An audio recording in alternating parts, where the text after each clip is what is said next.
My name is Maya Johnson, and I'm a residential and supportive housing advocate at Shelterhouse. Shelterhouse is a domestic violence and sexual assault organization, and we provide safe refuge for victims of domestic violence and sexual assault. And then we offer a plethora of other services to the community, such as like legal advocacy, sexual assault advocacy, and counseling. Part of being able to provide a safe place for survivors of domestic violence and sexual assault is ensuring that they have a place where they can be their whole authentic selves, and making sure that it's a compassionate place for them, a safe place, and that they know that they can be who they truly are. Being able to be that first safe space for the survivor is really, it makes me really happy to work at a place like Shelterhouse.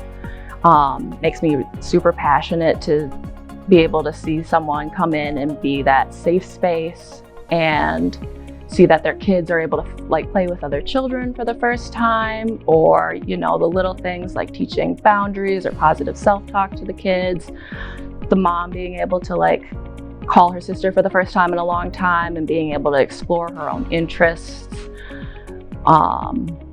Being able to read or watch what she wants to watch, being able to maybe dye your hair for the first time, the little things that sometimes we take for granted, but they might not have been able to do in a long time. United Way helps fund a number of things that we do here, such as the emergency hotline. So 24/7, we have a hotline where survivors can call, and in a given shift, we'll get 12 to 14 calls a day.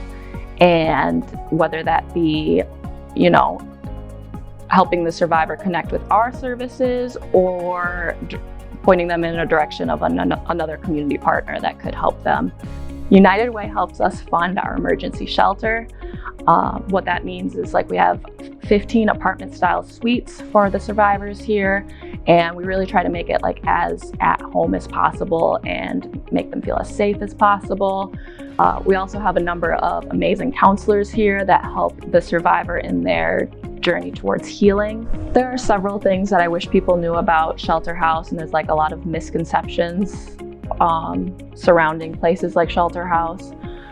A lot of people think that in order to come to somewhere like this, you have to be a survivor of physical violence. There's so many other components to abuse. So we really work on educating on those different components of abuse. And domestic violence is often like an invisible thing, and it isn't talked about, and people don't know how pervasive it is in society or in a community, even in Midland.